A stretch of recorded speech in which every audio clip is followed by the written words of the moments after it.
अस्सलाम वालेकुम वरहमतुल्लाहि वबरकात। अल्लाह के नाम से शुरू जो बड़ा कृपालु और अत्यंत दयावान है। मैं हूं मोहम्मद फिज़ अंसारी और आज लोकसभा इलेक्शन 2024 का रिजल्ट है और 543 लोकसभा के सीटों में से जिस बीजेपी का ये नारा था कि वो 400 पार जीत रही है, वो अहंकार चूर हो चुका है। भले ही गोदी मीडिया आपको दिखाती हो कि एनडीए के पास 296 सीटें इस वक्त आ रही हैं और इंडिया गठबंधन 235 सीटें जीत रही हैं, अदर 12 सीटें जीत रही हैं, लेकिन सच्चाई जानने से पहले सबसे पहले आपको खुशखबरी दे दूं कि बैरिस्टर असदुद्दीन ओवैसी साहब हैदराबाद से जीत चुके हैं। बैरिस्टर असदुद्दीन ओवैसी साहब को हैदराबाद की आवाम ने 6,53,626 वोटों से नवाजा है, जबकि बीजेपी की प्यारी माधवी लता को 3,17,991 वोट ही मिला है। माधवी लता को असदुद्दीन ओवैसी साहब ने 3,35,635 वोटों से हरा दिया है। अब भी काउंटिंग जारी है, लेकिन ओवैसी साहब का अब हारने का सवाल ही पैदा नहीं होता। ओवैसी साहब कंफर्म जीत चुके हैं और शाम होते होते ओवैसी साहब के खाते में 50,000 वोट और आ जाएंगे और हो सकता है ओवैसी साहब को 7 लाख से ज्यादा वोट हैदराबाद में मिल जाए। तो हैदराबाद के आवाम को दिल से शुक्रिया कि उन्होंने अपने मसीहा और अपने नेता को पहचाना, अपने क़यादत को खड़ा किया और पूरे भारत के उन लोगों के मुंह पर तमाचा मारा जो लोग कहते हैं कि एमआईएम को बीजेपी से नहीं लड़ना चाहिए। यहां देखो, कांग्रेस का प्रत्याशी मौजूद है जिसको वहां के लोगों ने सिर्फ 61,570 वोट दिया है। वहां के लोगों ने कांग्रेस पर भरोसा नहीं किया, कांग्रेस को वोट देकर अपना वोट बर्बाद नहीं किया, बल्कि अपना सारा समर्थन सिर्फ और सिर्फ एमआईएम को दिया। और एमआईएम जहां सीधे बीजेपी से लड़ाई लड़ेगी वहां पर एमआईएम की जीत होगी। यह बहुत बड़ी खबर मैंने आपके सामने रखी। अब बात करते हैं वीडियो पर। लोकसभा इलेक्शन 2024 में सरकार बनाने के लिए 272 लोकसभा की सीटों की जरूरत है। इस वक्त भारतीय जनता पार्टी वाली अलायंस यानी एनडीए के पास गोदी मीडिया के अकॉर्डिंग 296 लोकसभा की सीटें हैं और इंडिया अलायंस के पास 235 लोकसभा की सीटें हैं। इस वक्त इंडिया अलायंस को सरकार बनाने के लिए कम से कम 37 लोकसभा की सीटों की जरूरत पड़ेगी, लेकिन इस वक्त टीडीपी जो कि तेलुगु देशम पार्टी है जो कि 15-16 सीटें जीत रही है और जेडीयू जो कि नीतीश कुमार की पार्टी है वो 15 सीटें जीत रही हैं और एमआईएम 1 सीट जीत चुकी है, 2 सीट और जीतने वाली है जिसकी डिटेल मैं अभी दूंगा। तो ये 3 पार्टियां मिलाकर इस वक्त इंडिया गठबंधन की सरकार बनती हुई दिख रही है, क्योंकि आपको एनडीए में 296 सीट दिखता होगा, लेकिन एक्चुअली में उस एनडीए के अंदर भारतीय जनता पार्टी अब तक सिर्फ और सिर्फ 10 सीटें ही जीत चुकी है और ज्यादा भी बड़ी, लेकिन वो लीड में 241 है। यानी भारतीय जनता पार्टी बहुमत से 36-37 सीटें दूर है। बीजेपी अभी कुछ सीटें जीत चुकी है, बाकी सीटों पर लीडिंग में है। अगर दोनों को मर्ज करते तो उनके पास 246 सीटें हैं और सरकार बनाने के लिए अब भी उनको 25-30 सीटों की जरूरत है। लेकिन यहां पर आप देखोगे कि कांग्रेस जो कि 96 सीटों पर लीड पर थी, अब कुछ सीटें जीत, यानी कांग्रेस लगभग 96 सीटें जीतने वाली है। आम आदमी पार्टी 2 सीटें जीतने वाली है, समाजवादी पार्टी 33 सीटें जीतने वाली है, ऑल इंडिया तृणमूल कांग्रेस 29 सीटें जीतने वाली है और डीएमके 21 सीटें जीतने वाली है। यानी इंडिया अलायंस की भी लगभग सीटों का आंकड़ा सामने आ चुका है। लेकिन अब सवाल यह है कि सरकार किसकी बनेगी, यह तो शाम तक ही पता चलेगा।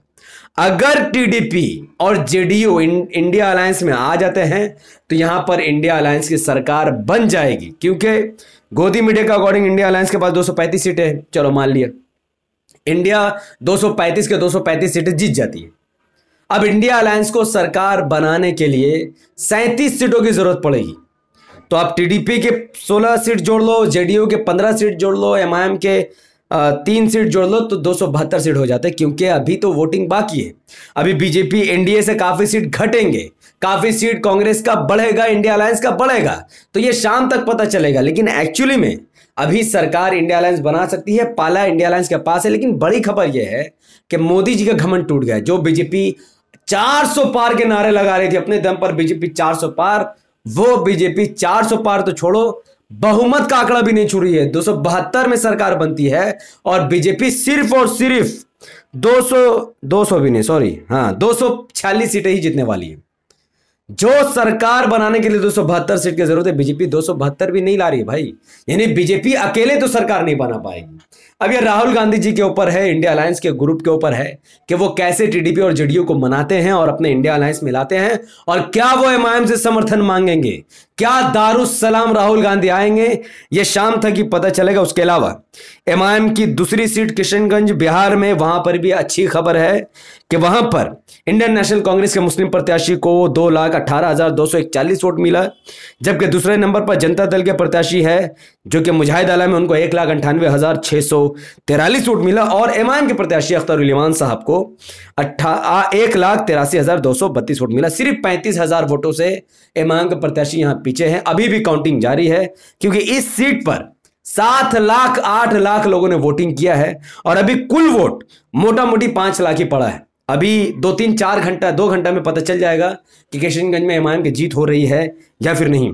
दूसरी चीज, अगर महाराष्ट्र के औरंगाबाद की अगर बात की जाए तो इस वक्त औरंगाबाद में भी एमआईएम के चाहने वालों के लिए खुशखबरी है, क्योंकि वहां पर शिवसेना के प्रत्याशी को 2,95,583 वोट मिला, जबकि एमआईएम के प्रत्याशी को 2,42,466 वोट मिला। सिर्फ 53,117 वोटों से एमआईएम का प्रत्याशी पीछे है, और तीसरे नंबर पर शिवसेना उद्धव ठाकरे का प्रत्याशी 1,85,788 वोटों के साथ है। यहां भी वोटिंग का काउंटडाउन अभी जारी है, काफी वोट बचा है। शाम तक ये क्लियर हो जाएगा कि यहां पर इम्तियाज जलील साहब जीत सकते हैं या फिर नहीं। एक बड़ी खबर मैं आपको बता दूं कि इस वक्त वोट परसेंटेज, जिसकी मैं बहुत टाइम से आपसे बात कर रहा हूं और आप लोग कह रहे हैं कि यार ये वीडियो कैसा बनाता है, कैसा बात कर रहा है, ये देखिए लॉजिकल पॉइंट। 2019 के लोकसभा इलेक्शन में भारतीय जनता पार्टी को 37% वोट मिला था, कुछ कम 37, कुछ कम 38%। इस बार भी बीजेपी को 37.63% वोट मिला है।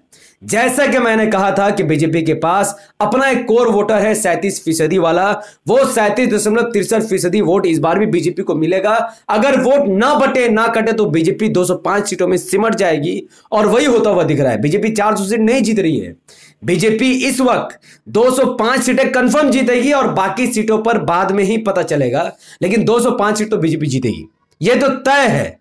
और कांग्रेस को 22.64% वोट मिला है, यानी बीजेपी को अगर वोट मिला 37%, तो बीजेपी के खिलाफ 60% लोगों ने वोटिंग डाली है।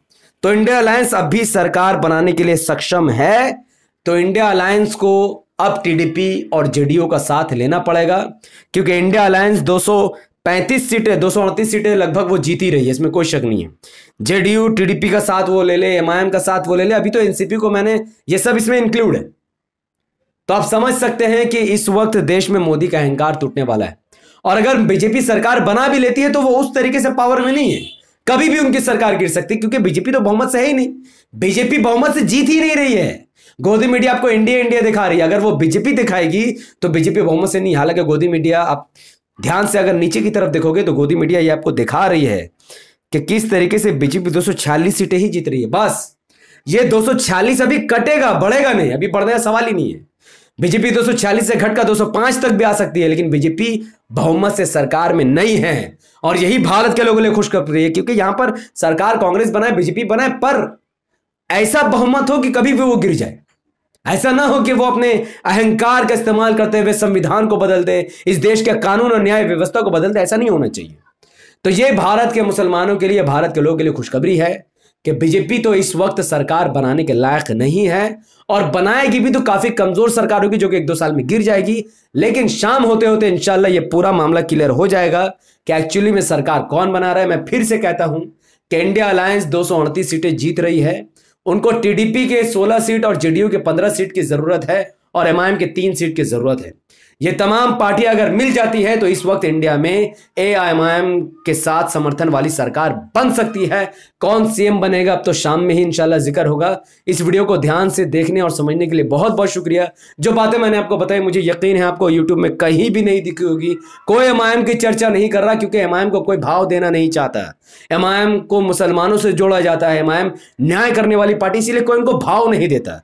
मैंने उसकी चर्चा की और एक आंकड़ा आपके सामने पेश किया जिसके तहत 100% एमआईएम के समर्थन से इंडिया अलायंस की सरकार बन सकती है। इस वीडियो को लाइक कीजिए, इसके लिंक को व्हाट्सएप फेसबुक इंस्टाग्राम में शेयर कीजिए। कमेंट पे आप जरूर बताइए कि आपको क्या लगता है बीजेपी कितनी सीटों में सिमट रही है, इंडिया अलायंस कितनी सीटें जीत रही है, क्या एमआईएम 3 सीटें जीतेगी या फिर 1 सीट में उनको संतोष रहना पड़ेगा, और किसकी सरकार बनेगी, कौन किसको आप पीएम बनते हुए देखना चाहते हैं। अपनी बात कमेंट पर जरूर दिखिए। बहुत बहुत शुक्रिया। अस्सलाम वालेकुम रहमतुल्लाहि व बरकात। मिलते हैं जल्द ही नेक्स्ट वीडियो में पूरी डिटेल के साथ।